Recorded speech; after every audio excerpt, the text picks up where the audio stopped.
qu'on est en compte faire miracle. L'éternel, qu'on est en compte faire miracle. Miracle va opérer. Vous qu'allez lever le côté, oui. L'éternel, qu'on est en compte faire miracle. L'éternel, qu'on est en compte faire miracle. Alléluia. L'éternel, qu'on est en compte faire miracle. L'éternel, qu'on est en compte faire miracle. Alléluia. Levez-moi. Levez-moi. L'éternel, qu'on est en compte guérir. L'éternel, qu'on est en compte guérir. Il y a un miracle qui va faire là, messieurs. Levez-moi. Dans l'eau, ça comme miracle. Au miracle. L'éternel, qu'on est en compte traverser. L'éternel, qu'on est en compte traverser. Levez-moi, recevoir. Recevoir. Recevoir. Recevoir. Hey! L'éternel, qu'on est en compte ouvrir porte. L'éternel, qu'on est en compte ouvrir porte. Vous pouvez recevoir ça, qu'on y a. Demain-les. Oui! Demain-les. L'éternel, qu'on est en compte traverser. L'éternel, qu'on est en compte traverser. Recevons miracle. Recevons miracle. Amis auditeurs, amis téléspectateurs, nous vous disons bonsoir et bienvenue à notre étude biblique de ce soir. Nous sommes le 3 mai 2026. Nous pouvons dire Ebenezer, Ebenezer, jusqu'ici l'Éternel nous a secourus. Ce soir, nous allons faire une étude, mes chers amis, sur 2 Samuel 22, les versets 21 à 27. Ces paroles sont des paroles fortes, des paroles de profondeur. Nous allons comprendre et voir ce qui se cache derrière ces paroles de David dans 2 Samuel 22, versets 21 à 27. Je le mets pour vous à l'écran rapidement, mes chers amis. 1 Samuel 22, versets 21 à 27, qui nous dit, mes chers amis, « L'Éternel m'a traité selon ma justice, selon la pureté de mes mains. Il m'a récompensé, car j'ai gardé les voies de l'Éternel, et je ne me suis pas éloigné de mon Dieu. Tous ses jugements sont devant moi, et ses lois, je ne les ai pas écartées de moi. J'ai été intègre envers lui, et je me suis gardé de mon iniquité. Aussi, l'Éternel m'a répondu selon ma justice, selon la pureté de mes mains devant ses yeux. Avec celui qui est bon, tu te montres bon. Avec l'homme intègre, tu te montres intègre. Avec celui qui est pur, tu te montres pur. Avec les pervers, tu agis selon sa perversité. Tu sauves le peuple qui s'humilie et ton regard abaisse les orgueilleux. Mes chers amis, ce soir, nous ouvrons un passage vraiment étonnant, un passage presque dérangeant. C'est le roi David qui parle, mes chers amis. Pas David le berger, ni David l'adolescent. C'est David qui est devenu roi, le vieux guerrier, celui qui a reconnu, mes chers amis, ou encore qui a connu, pardon, la trahison, qui a connu la peur, qui a pataugé dans la boue des cavernes et qui a vu le malheur dans sa vie. Ce passage nous indique que David vient de vivre une délivrance totale. L'ennemi était sûrement derrière lui pour l'éliminer, mais Dieu l'a tiré des eaux profondes. Dieu l'a tiré des filets de la mort. Et là, dans un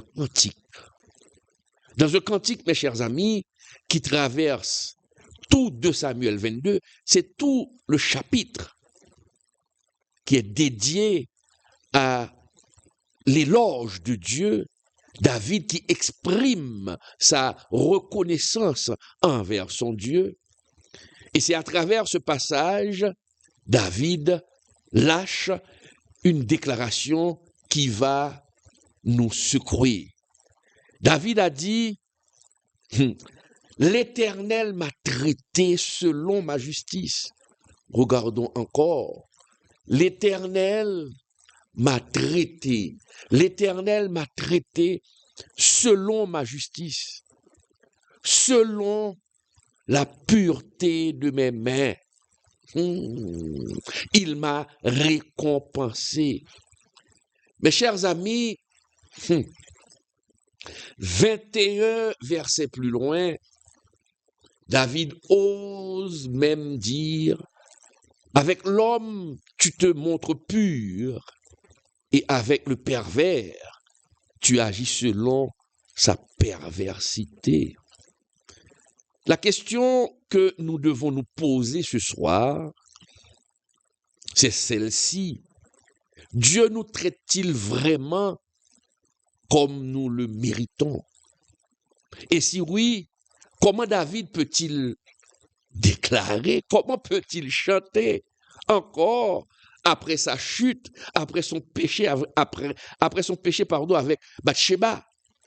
Comment parler, mes chers amis?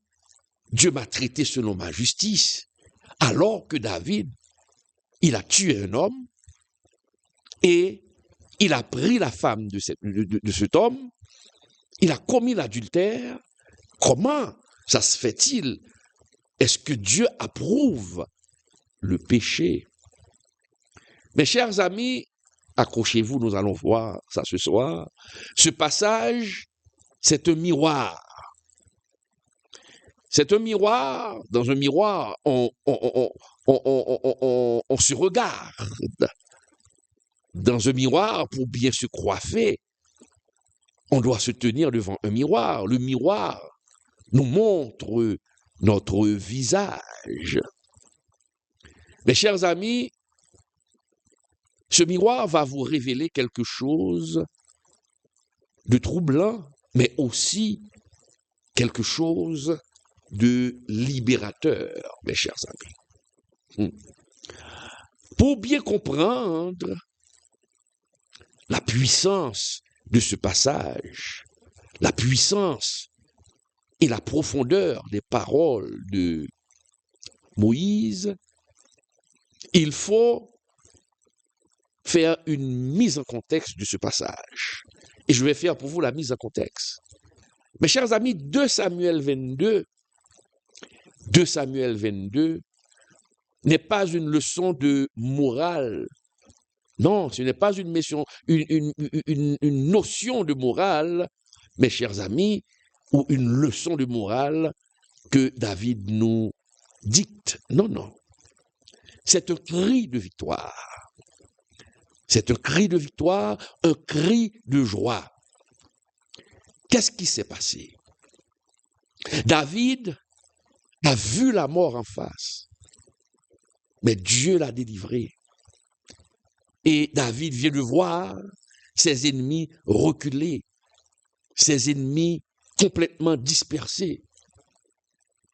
Saül qui cherchait à le tuer, Saül est tombé sur le champ de bataille. Absalom, son propre fils, a voulu le renverser au pouvoir. Mes chers amis, les Philistins ont cherché à détruire David, les Ammonites, toutes les puissances hostiles. David a vécu toutes ces choses. Mais David a reconnu qu'à travers toutes ces tempêtes, il est sorti victorieux. Il est sorti victorieux, mes chers amis.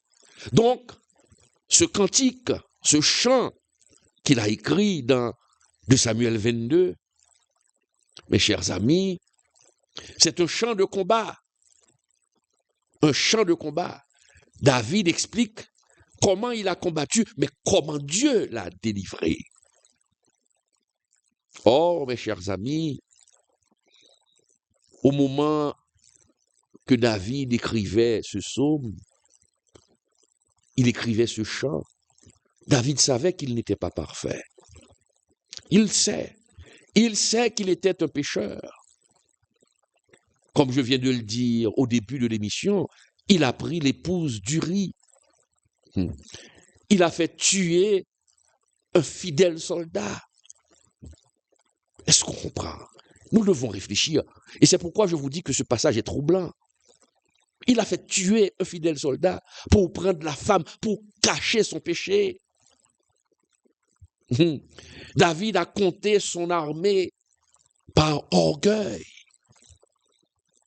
Ce n'était pas un homme parfait, et c'est pourquoi la Bible nous dit que les personnages bibliques, c'était des hommes comme nous, mes chers amis. Donc, si David a commis toutes ces fautes, comment peut-il dire « l'Éternel m'a traité, m'a récompensé selon la pureté de mes mains ». Cela demande réflexion. Cela provoque des questionnements. Mais mes chers amis, laissez-moi vous dire que David ne fait pas l'autruche. David, ce n'est pas un acteur. David n'est pas un hypocrite. Car David sait qu'il a failli. David sait qu'il a péché. Mais David sait quelque chose aussi important. Il sait que Dieu l'a pardonné. Il sait, il est convaincu que Dieu l'a pardonné. David sait qu'il est justifié. C'est ça.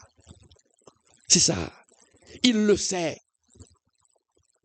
Il sait qu'il a fait beaucoup d'efforts après toutes ses erreurs, qu'il a cherché à mener une vie droite, une vie juste devant Dieu. David sait qu'il n'était pas sans tâche. Mais David avait un cœur tendu vers Dieu. David avait un cœur repentant. Et c'est pourquoi Dieu a dit, David est un homme selon mon cœur. Est un homme selon mon cœur. Non pas parce que Dieu approuve les actions de David. D'ailleurs, David a payé très cher pour ses péchés. Car Dieu est un Dieu juste. Dieu pardonne, mais dans sa justice, tu vas payer. David n'est pas mort, mais il a payé. Il a connu beaucoup de choses dans sa vie. L'épée ne s'est pas éloignée de sa maison à cause de son péché, mais Dieu l'a gardé. Mais ce que Dieu aime dans David, c'est un cœur repentant, mes chers amis. Oui, David a dit, j'ai gardé les voies de l'Éternel. Je ne me suis pas éloigné de mon Dieu. Ces paroles ne sont pas des paroles de pharisiens. C'est la déclaration d'un homme qui, malgré ses chutes, n'a jamais abandonné la route. Malgré ses fautes, il n'a jamais abandonné la route. Il est tombé, mais il s'est relevé. Il a péché, mais il a demandé pardon et il est revenu sur le droit chemin, mes chers amis. Ce passage est fort. Nous allons voir ce qui se cache, mes chers amis. Regardez dans 2 Samuel 22, verset 21, il est clairement dit, « L'Éternel m'a traité selon ma droiture. Il m'a rendu selon la pureté de mes mains. » Cette déclaration, mes chers amis, le verset 21, c'est une déclaration forte. Une forte déclaration. David dit, mes chers amis, Dieu m'a traité selon ma droiture. Cela peut choquer beaucoup de gens aujourd'hui. Parce que nous vivons, mes chers amis, dans une génération qui parle beaucoup de grâce, mais très peu de droiture. Aujourd'hui, nous vivons dans une génération où est devenue, mes chers amis, la grâce est devenue un parapluie. Un parapluie. Oui, la grâce est devenue un parapluie. C'est ça. La grâce est devenue une couverture. C'est une couverture que la grâce est devenue. Mais attention, la grâce ne donne pas la liberté de faire ce qu'on veut. Et David, bien sûr, il ne dit pas qu'il est parfait. David ne dit pas qu'il est parfait. Non. David reconnaît qu'il est un homme pécheur. Mais David reconnaît qu'il fait l'effort de marcher droit, avec sincérité devant le Seigneur, de marcher dans l'intégrité avec le Seigneur. David sait que son cœur est sincère. Son cœur est sincère.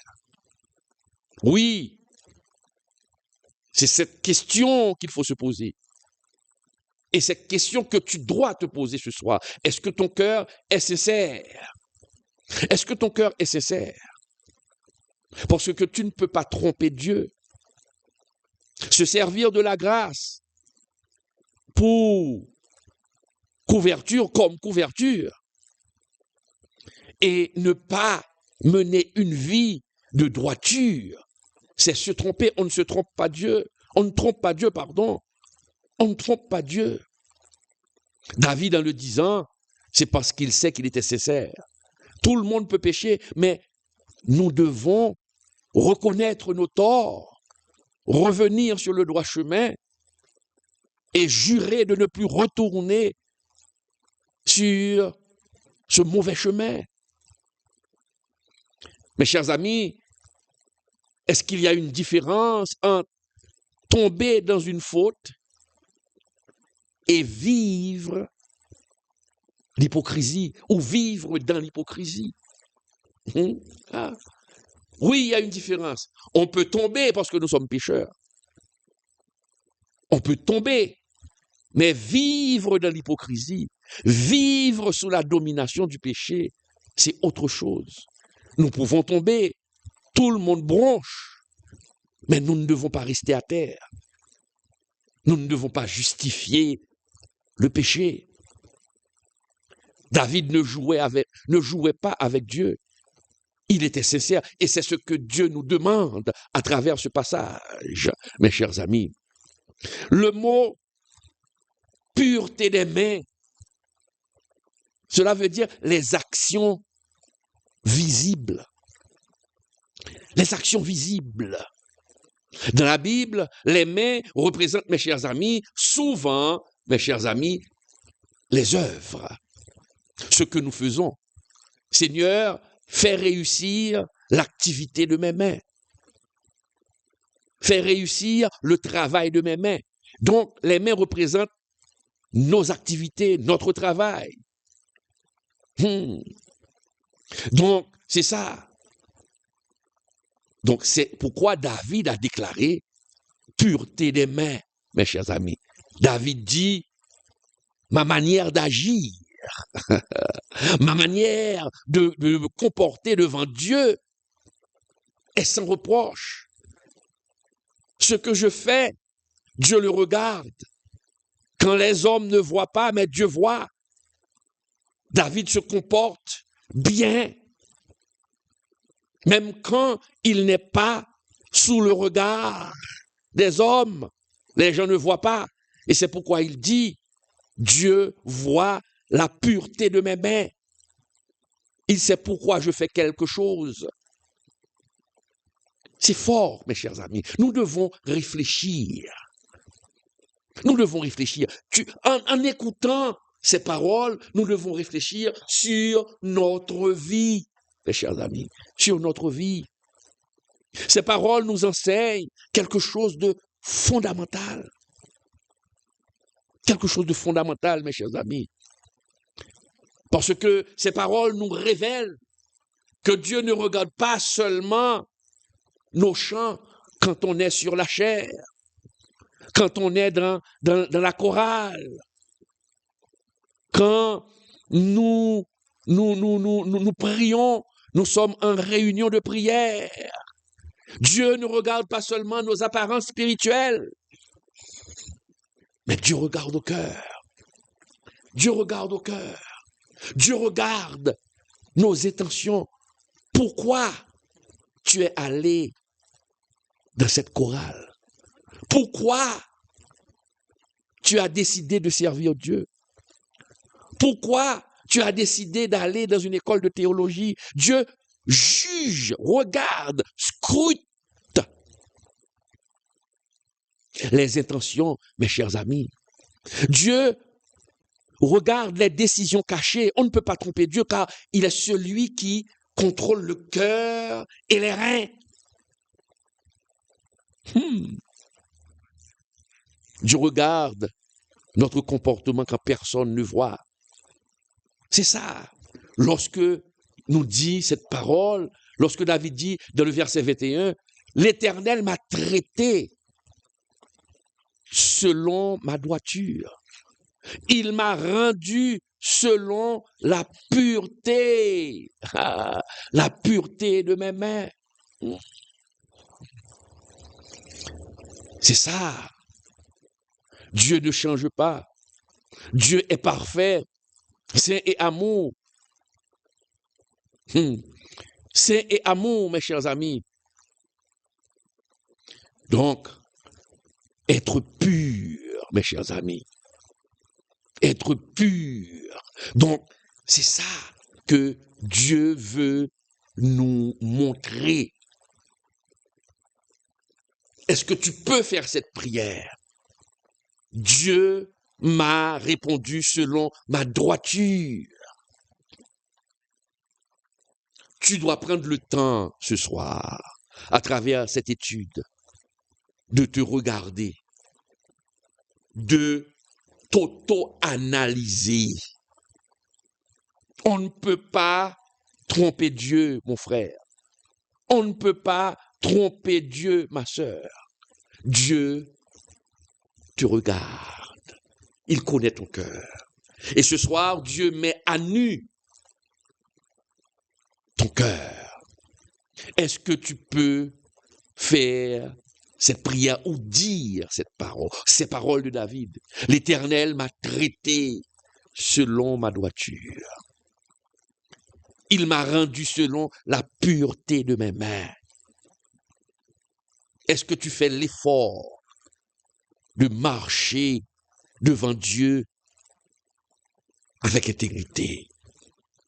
Comme Dieu avait dit à son serviteur, marche devant moi et sois intègre, mes chers amis. Le verset 22, regardons maintenant le verset 22. Nous sommes en train de décortiquer 2 Samuel 22, verset 21 à 27.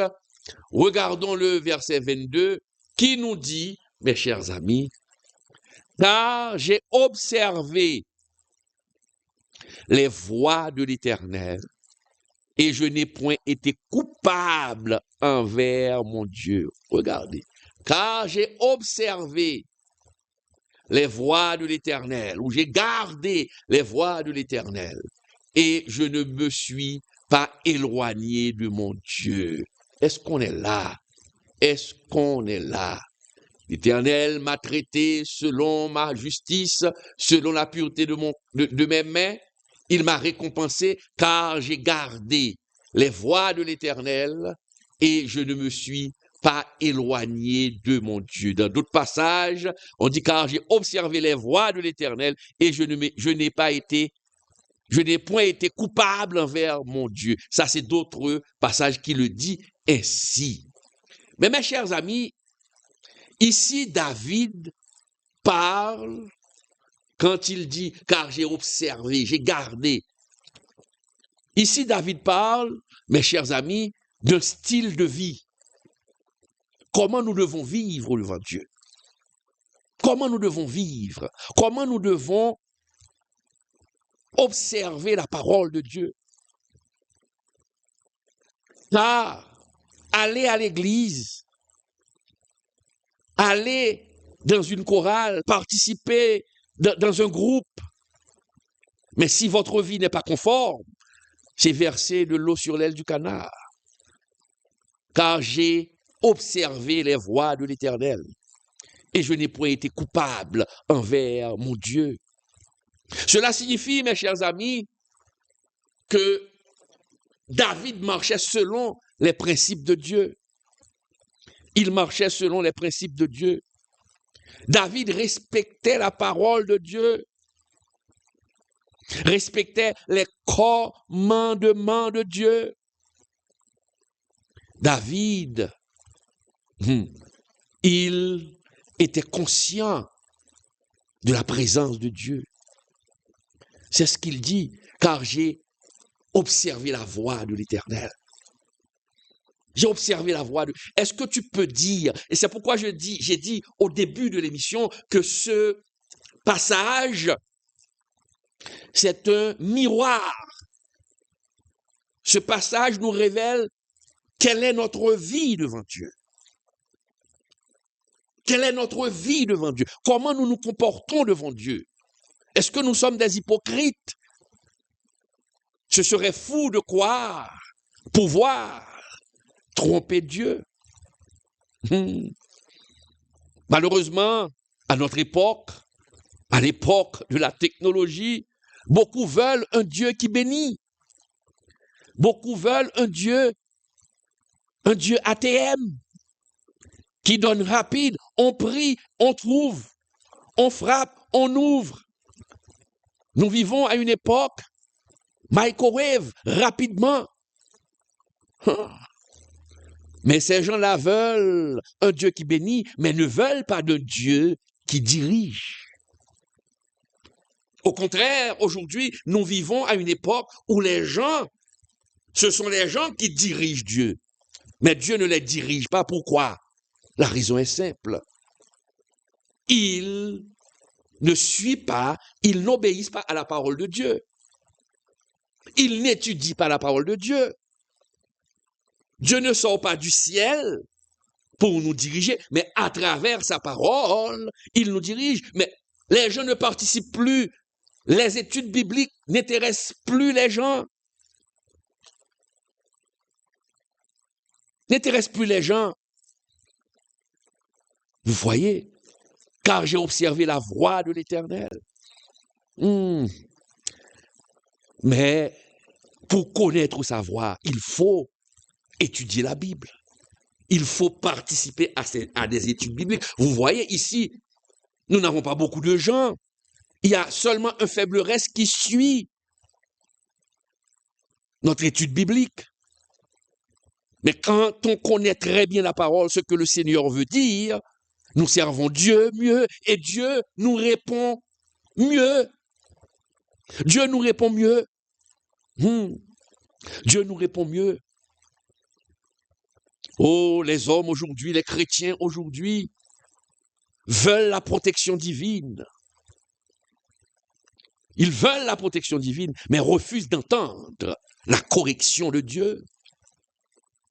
Dès qu'on parle de péché, dès qu'on parle de se corriger, dès qu'on parle de laisser les mauvaises pratiques, ah non, c'est pas bon.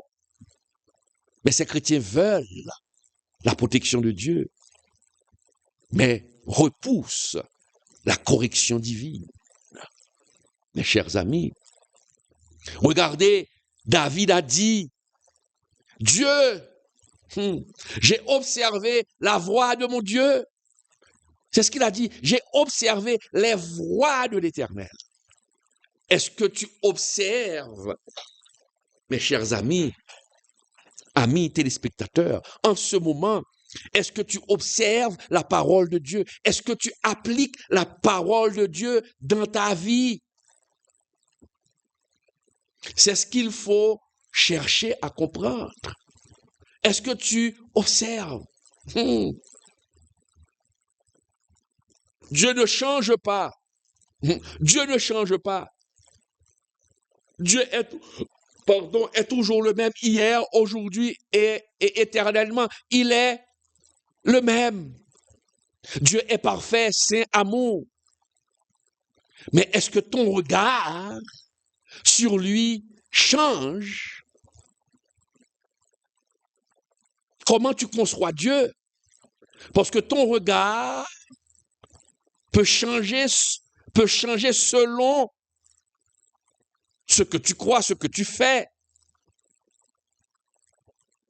Des fois, nous essayons d'accommoder Dieu à nos expériences malsaines, à nos expériences tordues. Mais la Bible nous dit que Dieu ne change pas. Dieu ne change pas. Comment tu conçois Dieu, mes chers amis? C'est comme, mes chers amis, si nous prenons le soleil. Le soleil fait fondre la cire et durcit l'argile. Est-ce qu'on comprend? Le soleil fait fondre la cire et durcit l'argile. Qui veut dire que, dépendamment de la façon dont tu conçois Dieu, Dieu peut te faire fondre ou Dieu peut te durcir. Donc, nous voyons que le soleil ne change pas. Le soleil ne change pas. Mais la cire va se fondre sur les rayons du soleil et l'argile va se durcir sur les rayons du soleil. Donc la différence, ce n'est pas le soleil, mais la différence, c'est dans la matière. Ta relation avec Dieu, est-ce que ta relation avec Dieu t'encourage à marcher dans la sainteté, à fuir la corruption?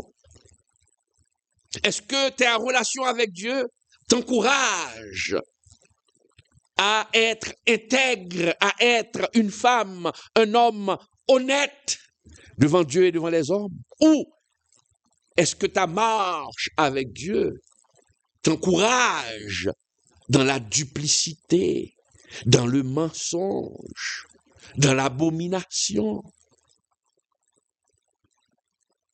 Dieu ne change pas, mon frère. Dieu ne change pas. Tu dois te poser cette question ce soir, à travers cette étude, mes chers amis. À travers cette étude. Regardons dans l'autre passage, dans l'autre verset, mes chers amis.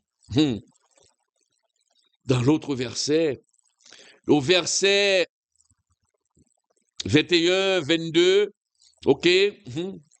Dans le verset 23, le psalmiste se dit, mes chers amis, toutes ces ordonnances ont été devant moi. Regardez, au verset 23, nous dit, tous ces jugements sont devant moi. Et ces lois, mes chers amis, et ces lois, je ne les ai pas écartées de moi. Tous ces jugements sont devant moi. Est-ce qu'on est là? Tous ces jugements sont devant moi. Que nous montre David ici? Mes chers amis, David ici nous montre l'importance de la parole de Dieu. David nous montre l'importance de la parole de Dieu. David nous dit que la parole de Dieu est constamment devant lui. Mon frère, ma sœur, pose-toi cette question ce soir. Combien de fois as-tu ouvert ta Bible pour faire une lecture, pour chercher à comprendre, pour méditer sur la parole de Dieu? Aujourd'hui, il y a beaucoup de Bibles d'études. Tu peux avoir une Bible en main et méditer la parole de Dieu. Méditer. Cherche à savoir ce que Dieu a dit. Et c'est pourquoi David nous dit, tous ces jugements sont constamment devant moi. Il ne s'est pas écarté. Ça veut dire que non seulement David lit, mais il applique. Cela ne vaut rien quand on lit la parole de Dieu et qu'on n'applique pas la parole dans sa vie. Nous devons appliquer la parole dans notre vie. David vivait avec la conscience permanente de la volonté de Dieu. Il cherchait la volonté de Dieu. Qu'est-ce que tu fais? Est-ce que tu cherches la volonté de Dieu ou tu fais selon ta volonté? Attention, c'est ce que dit. À chaque fois que nous agissons en tant que chrétiens, nous devons nous dire, est-ce que Jésus va prendre plaisir dans ce que je vais faire? C'est ça, dépendre de Dieu. C'est ça, agir. C'est ça, bien se comporter devant Dieu. Et lorsqu'on se comporte ainsi devant Dieu, Dieu va nous exaucer. Dieu va nous exaucer. Et c'est pourquoi David dit dans ce cantique, Dieu m'a exaucé parce que j'ai marché dans la droiture devant le Seigneur. Est-ce que tu marches dans la droiture? Et si tu marches dans la droiture devant le Seigneur, si tu respectes sa parole et que les choses ne marchent pas, prends courage. Dieu n'est pas un Dieu injuste. Il a fixé une date pour te secourir, comme il avait déjà fixé une date pour Joseph. Nous devons avoir l'amour de la parole de Dieu. Il faut nous intéresser à la parole de Dieu pour appliquer cette parole dans notre vie. Mais malheureusement, mes chers amis, beaucoup de chrétiens aujourd'hui vivent selon leurs émotions. Ce sont les émotions de certains qui les guident et non pas la parole de Dieu. Ils prennent des décisions émotionnelles et après avoir essuyé un échec, ils se rappellent qu'il y a un Dieu. Non, avant même de faire quelque chose, il faut chercher la volonté de Dieu à travers sa parole. Et c'est pourquoi David dit, toutes ces ordonnances ont été devant moi. Lorsqu'on a constamment la parole de Dieu devant nous, nous ne pouvons pas commettre d'erreur. Nous agirons toujours selon la volonté de Dieu. Donc, nous devons cesser de vivre selon nos émotions, selon nos désirs, cesser de prendre de mauvaises décisions, de prendre des décisions selon nos tendances. Vous suivez les réseaux sociaux, ne vous laissez pas influencer par les réseaux sociaux, par les faux prophètes, les faux enseignants. Regardez notre relation avec le Seigneur. Nous devons regarder notre relation avec le Seigneur. Et pour ce faire, la parole de Dieu doit être constamment devant chaque chrétien. Chaque chrétien. Et que Dieu vous bénisse. Vous qui suivez cette étude, vous faites partie du faible reste. Et Dieu va vous bénir. Dieu va vous bénir. Pourquoi? Parce que vous êtes intéressés à la parole de Dieu. Vous n'êtes pas nombreux, mais vous êtes intéressés à la parole de Dieu. Dieu va vous bénir. Dieu va vous récompenser. Dieu va vous récompenser parce que vous ne cherchez pas seulement ce que Dieu a dans la main, mais vous cherchez Dieu pour ce qu'il est. Vous respectez le sacrifice de la croix de Jésus. Dieu va vous bénir. Dieu va vous bénir.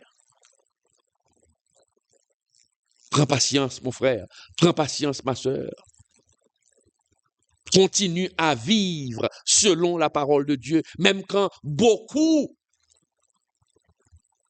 rejettent la parole, beaucoup qui se disent chrétiens n'appliquent pas la parole dans leur vie, et pourtant ces gens-là réussissent.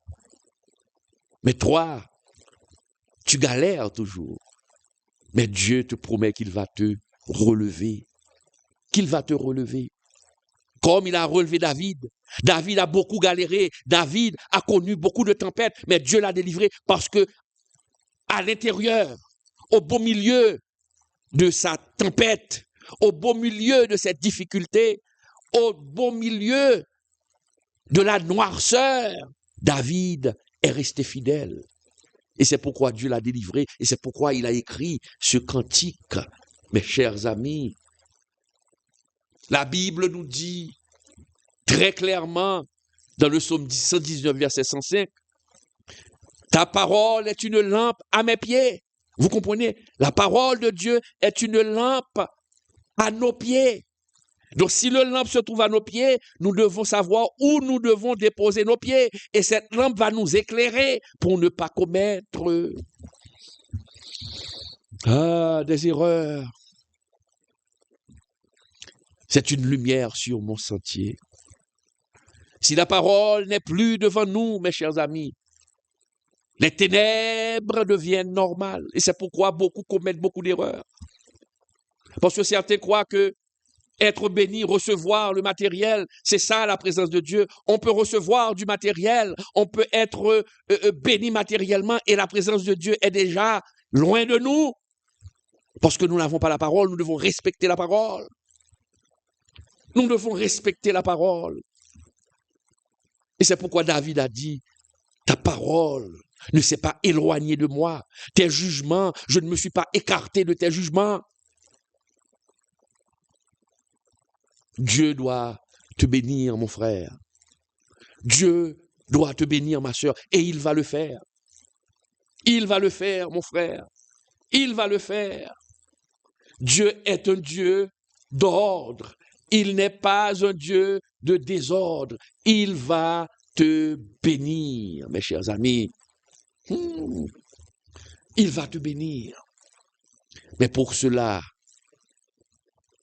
pour avoir été fidèle, et ce passage me remonte dans la tête, Apocalypse 8, puisque tu ne m'as pas renié, puisque tu ne m'as pas renié, je vais ouvrir une porte que personne ne pourra fermer. Mon frère, ma sœur, ce soir, le Seigneur te parle. Le Seigneur te parle.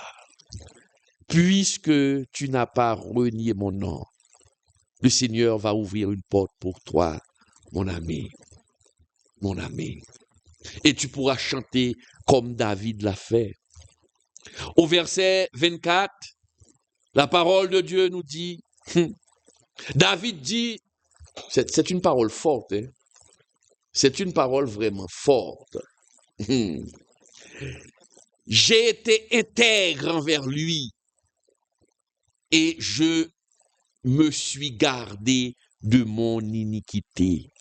Dans un autre passage, dit, j'ai été sans reproche envers lui et je me suis tenu en garde contre mon iniquité, mes chers amis. Chers frères et sœurs, ce verset est profond. J'ai été sans reproche. Quelle parole forte! Quelle parole forte! J'ai été sans reproche. Est-ce que tu peux le dire? Est-ce que tu peux dire que, Seigneur, j'ai été sans reproche durant mon passage à l'église, durant mon passage de cette entreprise? Seigneur, j'ai été sans reproche face à cette tentation. J'ai gardé ta parole. Est-ce que tu peux le dire? David dit, je me suis tenu en garde contre mon iniquité. Regardez, et c'est ce que je vous dis, David ne se prend pas pour un saint. David ne dit pas qu'il n'a pas d'iniquité. Il ne dit pas ça. Il ne dit pas ça. Mais regardez, David a dit, je me suis tenu en garde. David a dit, Seigneur, je fais attention à ce que je fais pour ne pas violer ta parole. Je me suis tenu en garde contre mon iniquité. David voit le mal, il se cache, il résiste. Des fois, quand nous faisons quelque chose, nous allons faire quelque chose. Mais le Saint-Esprit qui est en nous, le Saint-Esprit qui doit nous convaincre du péché, est en nous et nous dit non. Et nous dit non. Et nous devons obéir. Je me suis tenu en garde. Est-ce que tu t'es tenu en garde contre tes péchés? Est-ce que tu as résisté? Mon frère, il faut reconnaître tes faiblesses. Il faut reconnaître tes faiblesses. Mon frère, ma sœur, ce soir, le Seigneur te parle. Les personnes qui sont en danger, les chrétiens qui sont en danger, sont souvent ceux qui pensent ne rien avoir à corriger, qui pensent qu'ils sont des super spirituels. Et ce sont ces chrétiens qui tombent dans le péché, qui tombent dans le mal. Mais quand on sait qu'on est faible, quand on reconnaît ses faiblesses, nous devons amener nos faiblesses au pied de la croix et dire, Seigneur, voici mes faiblesses. Et faire l'effort. C'est l'effort que Dieu fait, Dieu veut. C'est l'effort. Tu peux tomber dans un péché, mais ne reste pas à terre. Relève-toi, comme David s'est relevé. Demande pardon et ne retourne pas dans ce même péché. Tu dois surveiller ton cœur. Tu entends? Tu dois surveiller ton cœur. David a surveillé son cœur.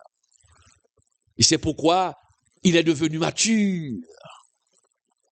Oui, tu veux devenir un chrétien mature. Tu dois surveiller ton cœur. Le chrétien mature ne dit pas, ah, je suis incapable de tomber. Mais le vrai chrétien mature, qui a une relation avec le Seigneur, il sait qu'il peut tomber, mais il dit, garde-moi, Seigneur. Protège-moi, ne me laisse pas tomber. Ne me laisse pas entrer en tentation. Et c'est ce que nous dit la parole de Dieu. Jésus lui-même nous l'a dit dans Matthieu 26, verset 41.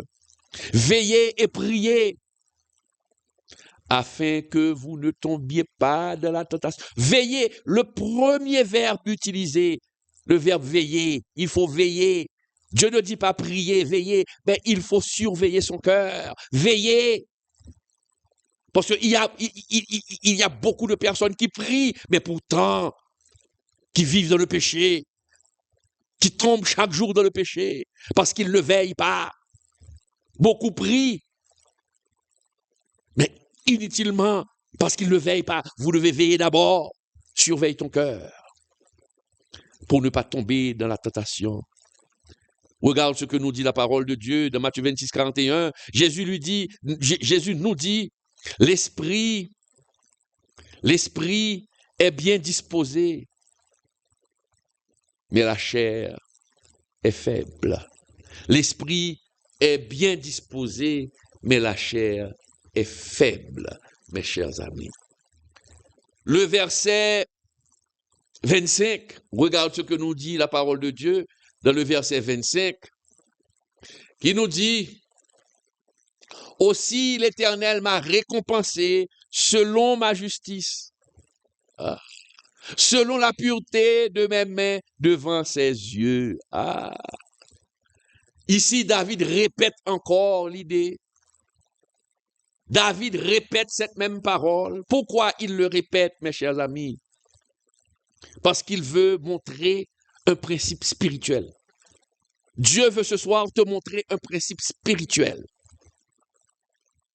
à travers ce cantique de David.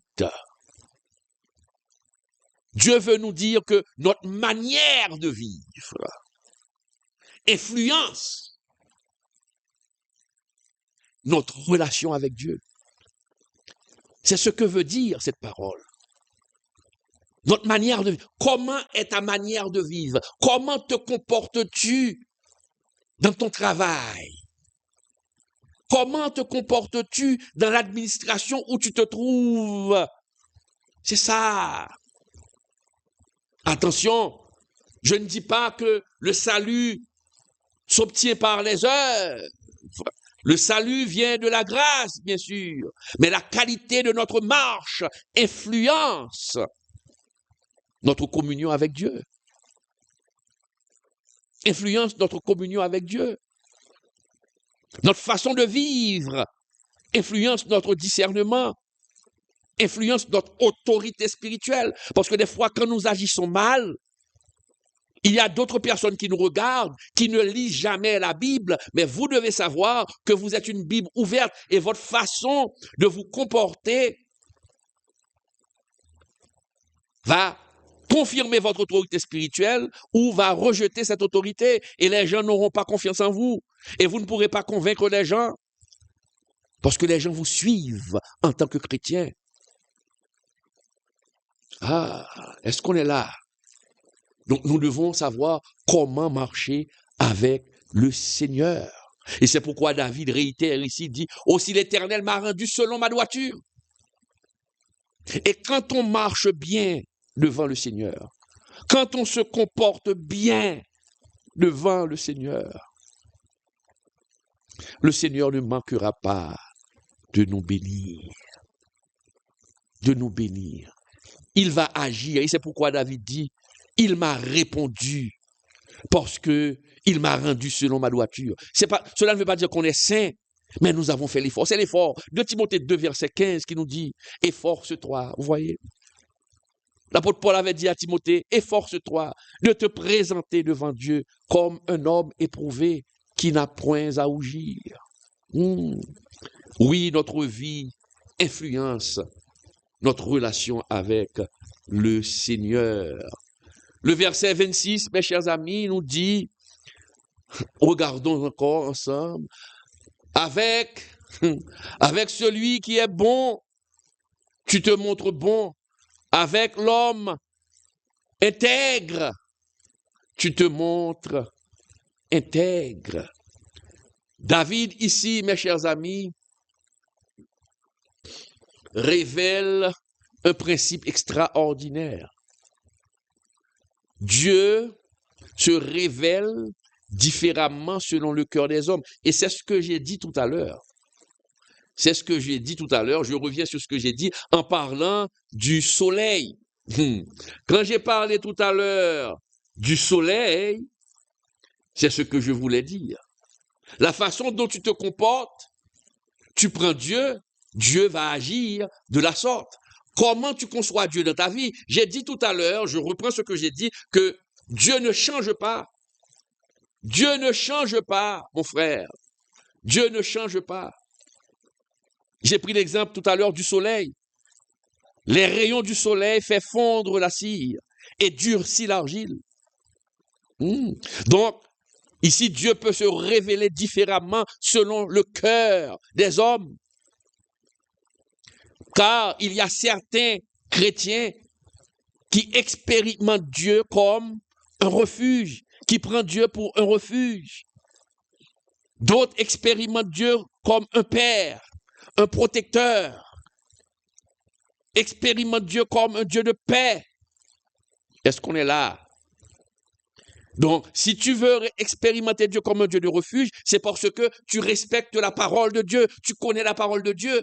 Le psaume 91, celui qui demeure sur l'abri du Très-Haut repose à l'ombre du Tout-Puissant. Donc, tu conçois Dieu, tu prends Dieu. Dieu se révèle à toi comme un Dieu protecteur. Tu prends Dieu pour un refuge parce que tu connais sa parole. Comme un père, si tu conçois Dieu comme un père, c'est parce que tu obéis, parce que Père, quand il parle, le Fils obéit. Mais malheureusement, il y a d'autres personnes qui expérimentent Dieu d'une autre manière. Ceux qui ne respectent pas la parole de Dieu, qui n'appliquent pas la parole de Dieu dans leur vie, ils expérimentent Dieu comme le Dieu de la confusion. Ah oui. Ceux qui justifient le péché ou qui vivent dans le péché expérimentent Dieu comme un Dieu de l'éloignement. Ah oui. Et ces personnes-là ces personnes-là connaissent la sécheresse spirituelle. La sécheresse spirituelle. Il y a ceux qui disent, ah, Dieu est mon refuge. Mais comment Dieu est ton refuge? Et ne pas obéir à sa parole. Ah, Dieu est mon Père, notre Père. Beaucoup récitent notre Père et pourtant Dieu n'est pas leur Père. Parce que quand on a un Père, on écoute ce qu'il dit. Comment Dieu est ton Père et tu vis dans la fornication? Et Dieu dit non, tu ne dois pas vivre dans la fornication. Comment considérer Dieu comme un Père et tu vis dans l'adultère? Alors que Dieu, lui, rejette l'adultère, condamne l'adultère. Donc vous voyez, des fois, nous pensons expérimenter Dieu comme un Dieu Père, mais en réalité, dans notre vie pratique, nous rejetons le Père, nous n'écoutons pas, nous sommes des enfants de rébellion. Mais David dit, avec celui qui est bon, tu te montres bon. Avec celui qui est intègre, tu te montres intègre. Ah! Le cœur de l'homme, ton cœur influence ta relation avec Dieu.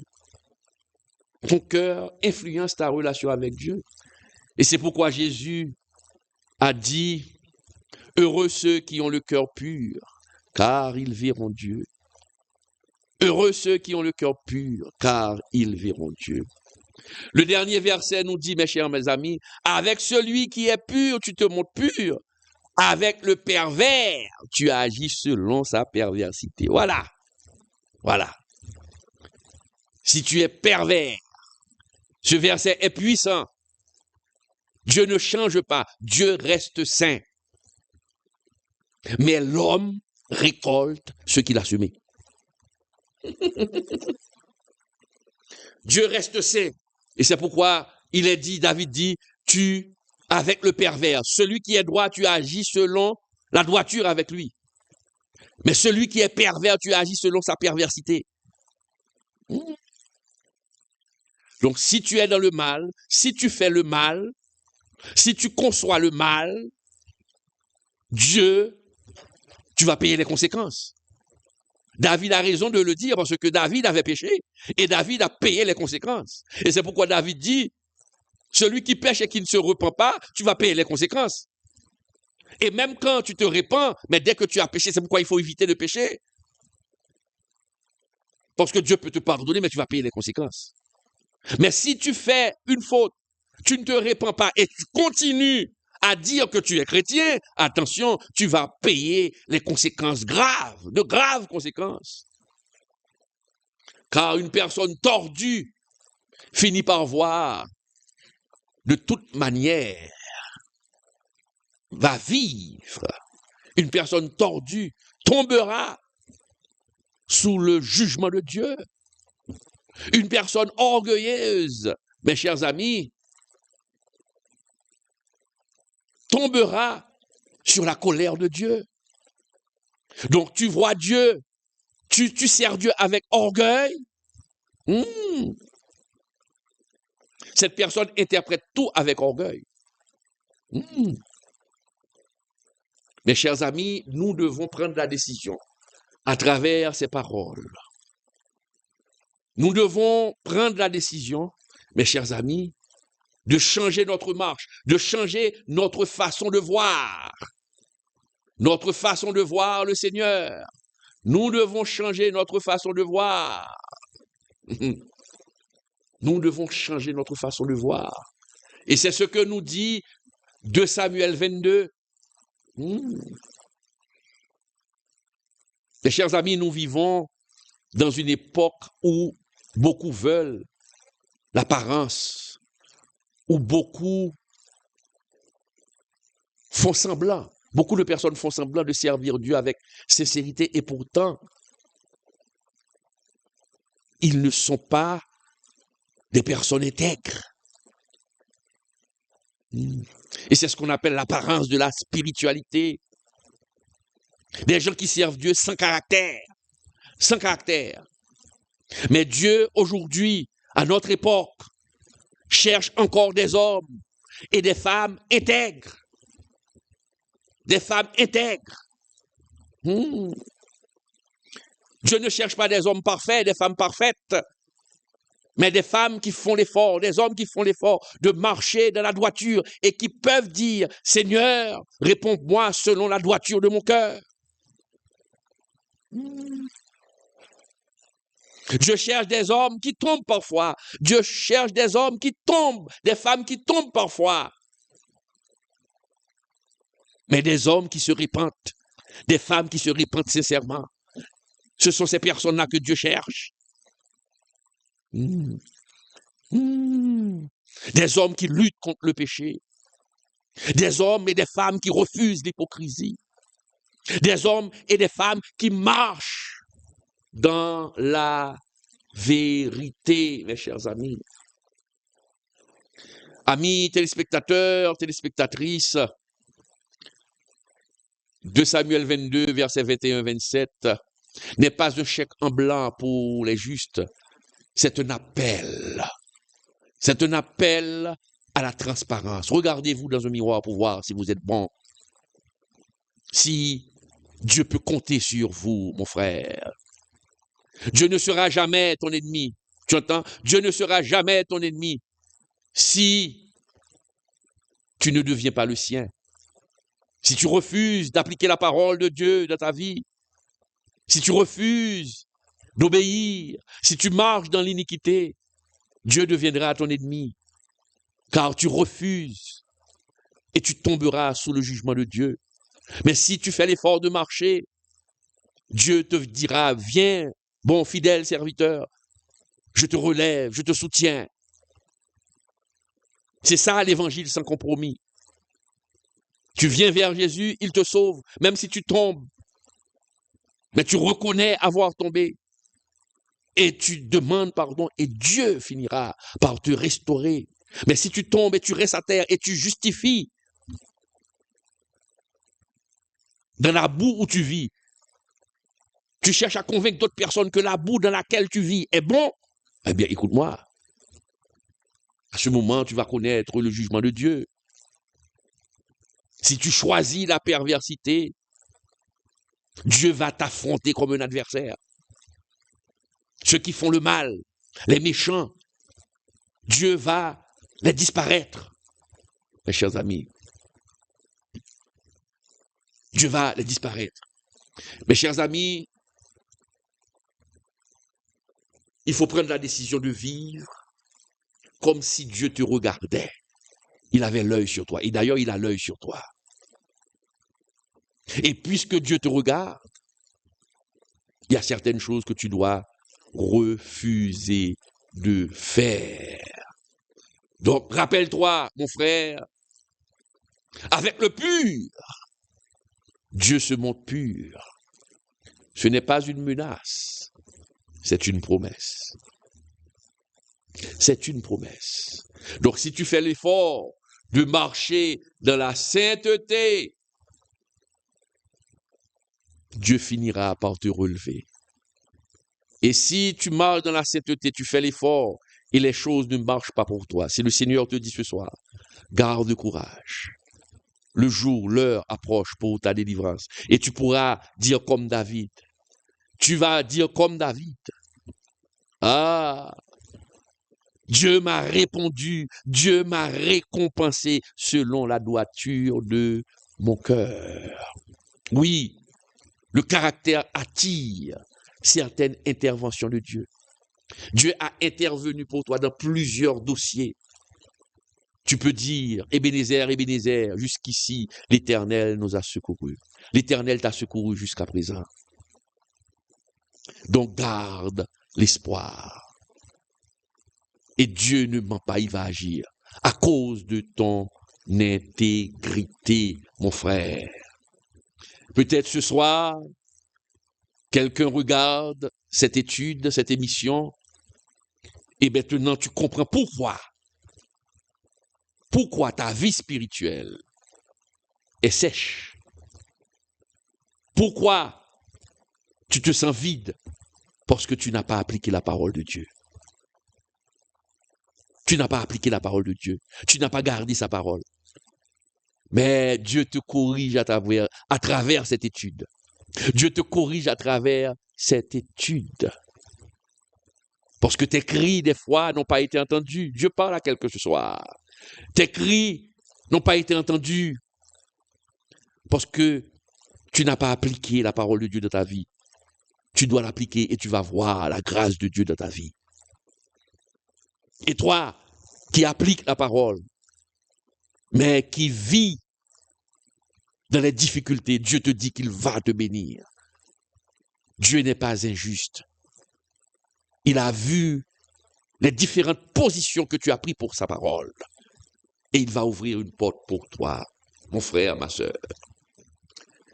Mes chers amis, ça a été vraiment un plaisir d'être avec vous ce soir pour cette étude biblique sur 2 Samuel 22, verset 22. Merci de votre soutien, merci de votre présence, mes chers amis. Ça a été vraiment un plaisir, merci. Samedi soir, je n'ai pas pu faire la méditation du samedi soir. Je ne me portais pas très bien, donc ce n'était pas trop grave. Mais des fois, la fatigue nous envahit et nous devons nous reposer. Gardez-moi dans vos prières. Et déjà encore, bon mois de mai, que le Seigneur ouvre des portes pour vous. Merci, continue à nous soutenir. Bye bye.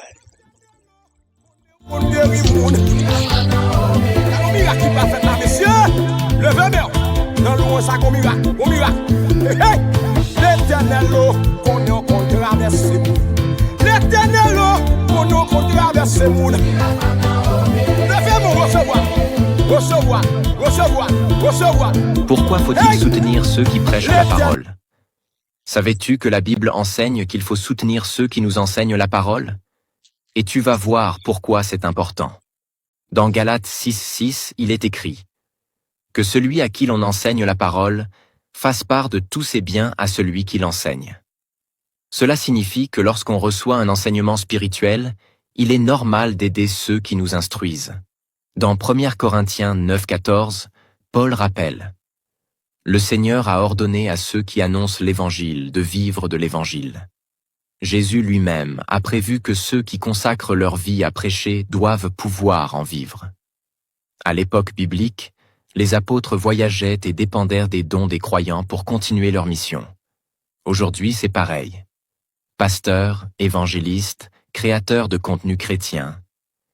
Ils passent du temps à enseigner et ont besoin de soutien pour continuer. Comment appliquer ce principe? En les soutenant par des dons, en priant pour eux, en partageant leur contenu et en les encourageant. Et toi, connais-tu quelqu'un qui enseigne la parole et que tu pourrais bénir aujourd'hui?